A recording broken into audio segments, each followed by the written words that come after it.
غیروں کے طرفدار نہیں، ہم ہیں منزل کا نشاں، راہ کی دیوار نہیں، ہم وفادار ہیں اس دیش کے، غدار نہیں، ہم کوئی فتنہ گر و غاصب و اغیار نہیں،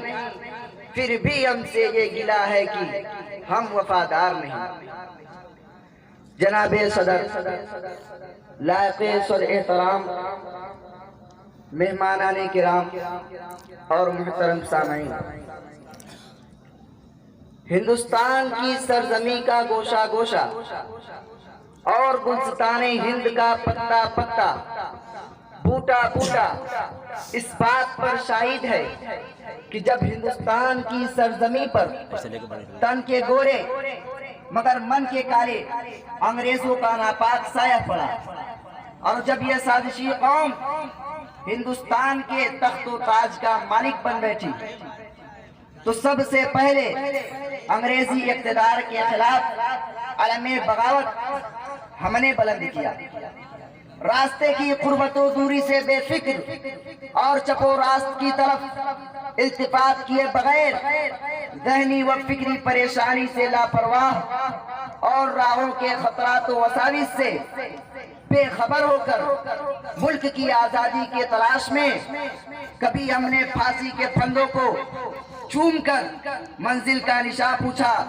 تو کبھی ریوالور کی لبلبی پر انگلیاں ہم نے رکھی، کبھی ہم نے برسر عدالت نغمہ آزادی سنائی، تو کبھی ہم نے افغان کی پہاڑیوں کو اپنا نشیمن بنایا، کبھی ہم نے حجاز مقدس اور ترکی کی خاک نشینی کو اپنا نصب العین بنایا، تو کبھی مالٹا کی کوٹھریوں کو اپنا وطن بنایا۔ اس طرح صدیوں کی غلامی کے بعد ہماری قربانیوں کی بدولت 15 اگست 1947 عیسوی کو ہمارا ملک انگریزی اقتدار سے آزاد ہوا، اور ہم نے بہت سوچ سمجھ کر جمہوریت کا راستہ اختیار کیا کہ مختلف ادیان و مذاہب اور نظریات و عقائد کے حامل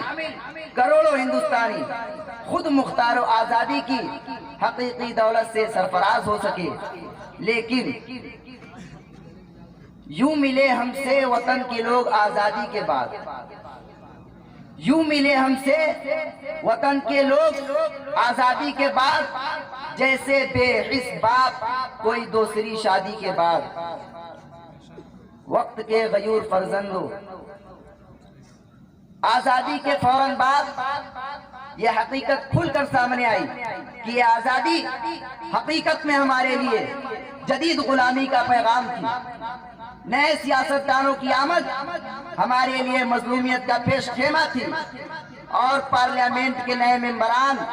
ہماری بے بسی کی بولتی تصویر تھے۔ ذرا اٹھاؤ تاریخ اور موازنہ کرو برطانوی سامراج اور ہندو سنگٹھن کا، اور بتاؤ کہ کیا انگریزی دور حکومت کے بعد بھارتی حکمرانوں نے ہمیں چین کا سانس لینے دیا؟ نہیں نہیں، 100 بار نہیں، کیونکہ اگر 3 اپریل 1919 عیسوی کے حادثے جلیان والا باغ کا سہرا انگریزوں کے سر جاتا ہے، تو آزادی کے بعد 47 عیسوی کے مسلم کش فساد میں پنڈت نہرو کی انگلیاں رنگین نظر آتی ہیں۔ اگر 1857 عیسوی کے بعد لاکھوں مسلمانوں کو پھانسی کے پھندوں پر لٹکانے میں روڈ دلہوسی کا نام نمایاں ہے، تو 1979 عیسوی میں جمشید پوری مسلمانوں کے 16 پختہ مکانوں کو نظر آتش کرنے کا کلنک چرن سنگھ کے ماتھے پر بھی ہے۔ اگر 1980 مراد آباد کی عیدگاہ کی داستان دلخراش سے اندرا کا دامن داغدار ہے، تو 42 عیسوی میں ہزاروں پنجابی مسلمانوں کو گولیوں سے بھوننے کا الزام برطانوی سامراج کے سر ہے۔ اگر 85 عیسوی، 86 عیسوی، 87 عیسوی میں علی گڑھ اور احمد آباد فسادات کے پیچھے راجیو کی زندگی نمایاں ہے۔ امت اسلامیہ کے سپوتوں، موجودہ ہندوستان کے حالات ہمارے احساس، مذہبی دینی حمیت اور ہمارے عقیدہ توحید کو چیلنج کر رہے ہیں کہ اگر تمہیں